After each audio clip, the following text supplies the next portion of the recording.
नीतीश कुमार के मन में क्या चल रहा है ये अभी तक कोई नहीं समझ पाया है। इंडी वाले अभी भी नीतीश पर डोरे डालने की कोशिश में हैं। तो नीतीश कुमार ने इंडी और एनडीए दोनों को ही आज दिल्ली में बैठकर एक मैसेज दे दिया और ये बता दिया कि आने वाले 5 साल ना तो एनडीए के लिए और ना ही इंडी के लिए आसान होने वाला है। बिहार चुनाव से पहले नीतीश ने दिल्ली के लिए कई फ्लाइट्स की एडवांस बुकिंग करा रखी हैं। वो लगातार दिल्ली आते रहेंगे, लगातार दबाव बनाते रहेंगे। दिल्ली के दौरे से पटना की सियासत साधने का नीतीश का प्लान क्या है? बीजेपी को इसकी भनक लग चुकी है, लेकिन सवाल यह है कि नीतीश के प्रेशर पॉलिटिक्स को बीजेपी मैनेज कैसे करेगी? इस रिपोर्ट के जरिए आप समझिए। राहुल, अखिलेश, उद्धव को नीतीश का मैसेज अब नहीं बन पाएगा कोई पैसेज। महत्वपूर्ण है पार्टी के राष्ट्रीय अध्यक्ष का संबोधन, जिसमें उन्होंने घोषणा की है और उन सारी अफवाहों का बाजार बंद कर दिया है कि वो अब इसी गठबंधन में एनडीए में रहेंगे। इधर उधर जाने का कोई प्रश्न पैदा नहीं होता। नीतीश ने मोदी की सरकार बनवाई, बदले में डिमांड की लिस्ट थमाई। बिहार अपने बलबूते, अपने संसाधन पर 18-19 साल में बहुत काम किया है। लोग भूल जाते हैं कि नीतीश कुमार को कैसा बिहार मिला था। जो लोग आज भाषण देते हैं जा करके, कैसा बिहार नीतीश कुमार को मिला था, ये ध्यान रखना चाहिए। कहने के लिए ये जेडीयू की अपनी बैठक थी, लेकिन इस बैठक से नीतीश कुमार ने राहुल और मोदी दोनों को मैसेज दे दिया। दिल्ली में बैठक कर नीतीश ने इंडी की सरकार बनाने के मुंगेरी लाल के हसीन सपने को तोड़ दिया, तो मोदी सरकार को डिमांड की नई लिस्ट थमा दी। जेडीयू के इस पर्चे में आरक्षण, जातिगत जनगणना, पेपर लीक, महंगाई, बेरोजगारी, बिहार से बाहर हिस्सेदारी और सबसे खास बिहार को स्पेशल स्टेटस का दर्जा देने की मांग है। 4 जून के बाद से ही जेडीयू के नेताओं ने विशेष राज्य वाला नैरेटिव ऑन कर दिया था। अब नीतीश कुमार ने मोदी सरकार को केंद्र में समर्थन देने का रिटर्न गिफ्ट मांग लिया है। विशेष राज्य का दर्जा, आखिरी सवाल, विशेष राज्य का दर्जा के लिए पहले से भी लड़ते रहे हैं और उसको पूरा किया जाए, उसके लिए भी प्रयास करते रहे। लोग कह रहे हैं कि मुमकिन नहीं है, सरकार पर दबाव बनाया जा रहा है। बस नहीं, इसमें तो पूरा एनडीए पहले से भी साथ रहा है। देगी सरकार विशेष राज्य का दर्जा? हमें उम्मीद है। राजनीति मेवा के लिए नहीं, सेवा के लिए है और एनडीए गठबंधन के साथ हम रहेंगे, यह भी तय हुआ। और साथ ही साथ जो बिहार को विशेष राज्य का दर्जा अथवा विशेष पैकेज की जो अवधारणा है, वो हमारी मांग है, हमारा अनुरोध है। इस बार बीजेपी 240 के साथ भले ही सबसे लार्जेस्ट पार्टी है, लेकिन 272 के पार रहने के लिए उसे नीतीश के 12 सांसदों की जरूरत हमेशा रहेगी। 12 सांसदों के दम पर ही नीतीश को लगता है कि इस बार बिहार को विशेष राज्य का दर्जा मिल जाएगा। सवाल यह है कि स्पेशल स्टेटस है क्या? क्यों इसकी मांग इतना बड़ा मुद्दा बन गया है? अगर बिहार को यह मिलता भी है तो क्या बदलेगा? और अभी तक बिहार को विशेष राज्य का दर्जा क्यों नहीं मिला? नीतीश कुमार 2005 से बिहार को विशेष राज्य का दर्जा देने की मांग कर रहे हैं। 4 बार नीतीश बिहार में बीजेपी के साथ सरकार बना चुके हैं। इस बार भी बीजेपी के साथ सरकार में है, लेकिन तब भी बिहार को विशेष राज्य का दर्जा नहीं मिला। विशेष राज्य का दर्जा देने के लिए एक मानक तय किया गया है। जो राज्य इस फॉर्मूले में फिट बैठते हैं, उन्हें विशेष राज्य का दर्जा केंद्र सरकार दे देती है। विशेष राज्य के लिए पहाड़ी इलाके का होना, कम जनसंख्या या फिर राज्य के बड़े इलाके में जनजातीय आबादी का होना जरूरी है। अंतर्राष्ट्रीय सीमा से सटा होना, आर्थिक और आधारभूत संरचना में पिछड़ापन और राज्य के पास संसाधन के साथ आमदनी की कमी होना है। और जो राज्य इस फॉर्मूले में फिट बैठते हैं, उन्हें विशेष राज्य का दर्जा दे दिया जाता है। अभी तक 11 राज्यों को विशेष राज्य का दर्जा मिला है। इनमें से ज्यादातर पहाड़ी या फिर अंतर्राष्ट्रीय सीमा से सटे राज्य हैं। जेडीयू के नेताओं की दलील है कि 2001 में जब बिहार का बंटवारा हुआ तो मिनरल्स के साथ इंडस्ट्री वाला पूरा इलाका झारखंड में चला गया, जिसके कारण बिहार की आमदनी एकदम कम हो गई, विकास पर ब्रेक लग गया। सवाल यह है कि विशेष राज्य का दर्जा मिलने पर बिहार को क्या फायदा मिलेगा? तो सुनिए, जिन राज्यों को विशेष राज्य का दर्जा मिला है उन्हें केंद्रीय योजनाओं के लिए केंद्र सरकार को 90% बजट का भुगतान करना पड़ता है, जबकि अन्य राज्यों में केंद्रीय योजना को लागू करने के लिए केंद्र सरकार 60 से 75% ही धनराशि देती है, बाकी पैसा राज्य सरकार को खर्च करना पड़ता है। इसके अलावा एक वित्तीय वर्ष में खर्च नहीं किए गए धन अगले सत्र में समाप्त नहीं होते हैं, बल्कि ट्रांसफर हो जाता है। विशेष दर्जा वाले राज्य को एक्साइज ड्यूटी, कस्टम ड्यूटी, आयकर और कॉर्पोरेट टैक्स में भी छूट मिलती है। साथ ही केंद्र के कुल बजट का 30% हिस्सा विशेष राज्यों के लिए रखा जाता है। मतलब साफ है कि अगर बिहार को विशेष राज्य का दर्जा मिलता है तो राज्य की आर्थिक हालात सुधरेंगे और बिहार सरकार पर आर्थिक बोझ कम होगा, क्योंकि बिहार में उद्योग नहीं होने के कारण सोर्स ऑफ इनकम कम है, जबकि खर्च ज्यादा। और यही कारण है कि नीतीश कुमार स्पेशल स्टेटस की मांग कर रहे हैं। बिहार में आर्थिक असमानताएं ज्यादा हैं, रोजगार की कमी के कारण लोगों का आर्थिक विकास नहीं हो पा रहा है। उत्तरी क्षेत्र बाढ़ से तो दक्षिणी क्षेत्र को हर साल सूखे की समस्या से दो चार होना पड़ता है। यहाँ एक बड़ी आबादी गरीबी रेखा के नीचे है। विकास यानी इंफ्रास्ट्रक्चर खड़ा करने के लिए पैसा नहीं है। बिहार में न तो उद्योग है न ही मिनरल्स, जिसके कारण आमदनी नहीं हो पाती। आमदनी कम होने के कारण विकास पर खर्च भी कम होता है। बिहार स्पेशल स्टेटस के ज्यादातर मापदंड को पूरा करता है। नेपाल से इसकी अंतर्राष्ट्रीय सीमा भी लगती है, लेकिन कुछ ऐसे मानक है जिसके कारण बिहार को विशेष राज्य का दर्जा अभी तक नहीं मिला है। विशेष राज्य के लिए तय किए गए मानकों के मुताबिक बिहार पहाड़ी इलाकों और भौगोलिक रूप से कठिन क्षेत्रों की आवश्यकता को पूरा नहीं करता है, और यही कारण है कि अभी तक बिहार को विशेष राज्य का दर्जा नहीं मिला है।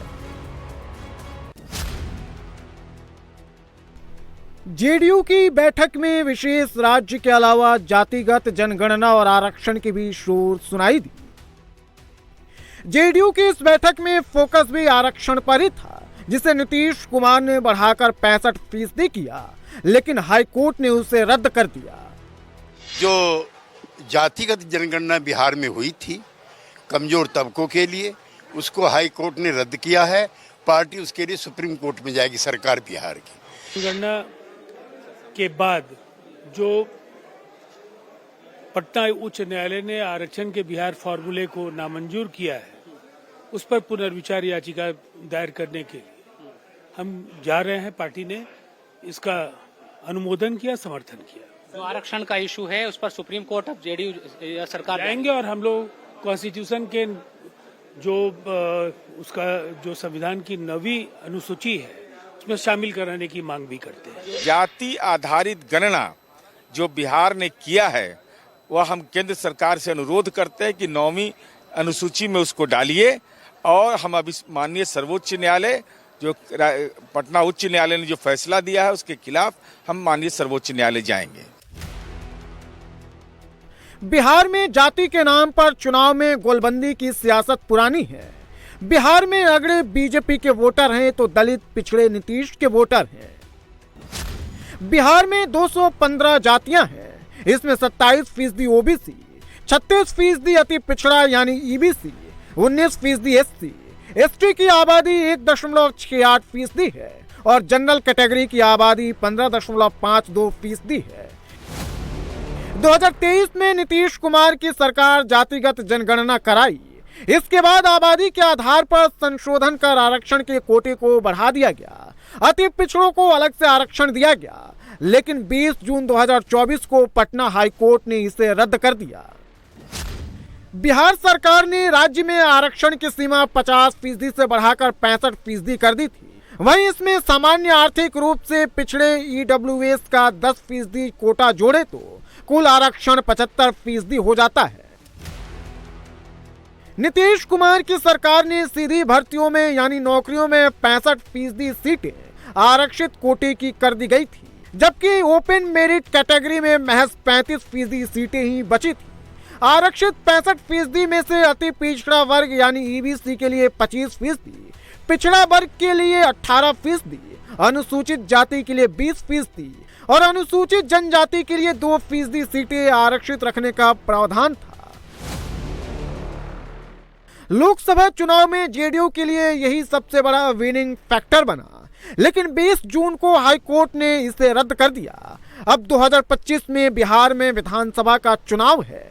ऐसे में जेडीयू जातिगत जनगणना कराने और इसे 9वीं सूची में डालने का दबाव केंद्र सरकार पर बनाने लगी है। ये तो जेडीयू की डिमांड है, लेकिन नीतीश ने मोदी को बता दिया है कि आपके साथ ही यारी में ईमान है, क्योंकि एनडीए में ही नीतीश का सम्मान है। बिहार में परफॉर्मेंस का स्ट्राइक रेट भी कमाल है। बिहार में 40 में से 30 सीटों पर एनडीए जीती थी।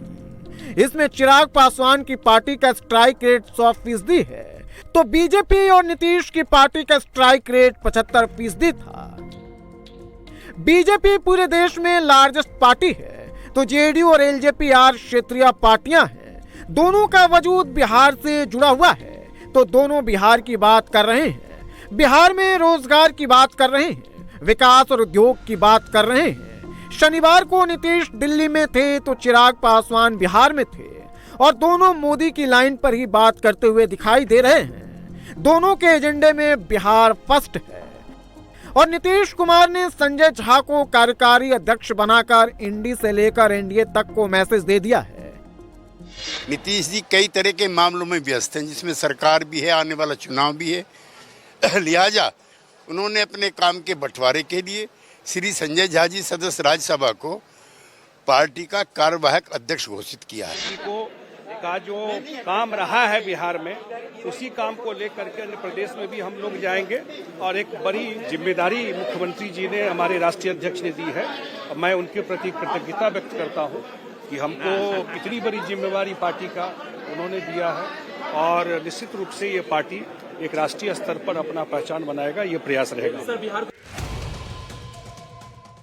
संजय झा नीतीश कुमार के भरोसेमंद साथी हैं, तो बीजेपी नेताओं से भी उनके अच्छे संबंध हैं। बीजेपी और जेडीयू के बीच गठबंधन के सूत्रधार भी संजय झा ही बताए जाते हैं, और संजय झा को कार्यकारी अध्यक्ष बनाकर नीतीश ने बीजेपी से रिश्ते सुधारने की सबसे बड़ी कोशिश की है। संजय झा दिल्ली में मोर्चा संभालेंगे, बीजेपी से तालमेल बैठाएंगे, तो नीतीश कुमार बिहार को संभालेंगे, क्योंकि 2025 में बिहार में विधानसभा चुनाव है। और नीतीश कुमार का यह फैसला बता रहा है कि अब न तो नीतीश कुमार पलटी मारने वाले हैं, न ही इंडी का 2029 चुनाव से पहले सरकार बनने का सपना साकार होने वाला है। बिहार में विधानसभा की 243 सीटें हैं। 2025 में अक्टूबर-नवंबर में चुनाव होगा। 2020 में बीजेपी बिहार में 85 विधानसभा सीटें जीतकर सबसे बड़ी पार्टी बनी थी। आरजेडी को 75 सीटें मिली थी, तो जेडीयू को सिर्फ 45 सीटों पर ही जीत मिली थी। लेकिन नीतीश कुमार इस बार सीटों के नंबर को बढ़ाने की कोशिश में है, क्योंकि लोकसभा चुनाव में विपक्ष मजबूत होकर उभरा है, और बिहार में डबल इंजन वाली सरकार की गाड़ी फंस न जाए, सभी का फोकस बिहार पर ही है।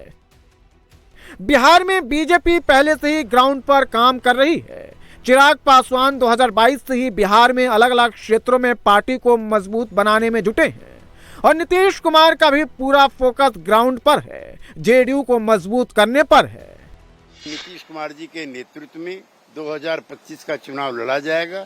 इसकी घोषणा न सिर्फ प्रधानमंत्री ने की है, बल्कि राज्यों के जो प्रदेश पार्टी अध्यक्ष हैं भाजपा के, और सदन के जो नेता हैं दोनों, वो सार्वजनिक तौर पर ही घोषणा कर चुके हैं। लिहाजा मैं इस बहस को यहाँ विराम देना चाहता हूँ कि नेतृत्व को लेकर के कोई विवाद बिहार के अंदर है।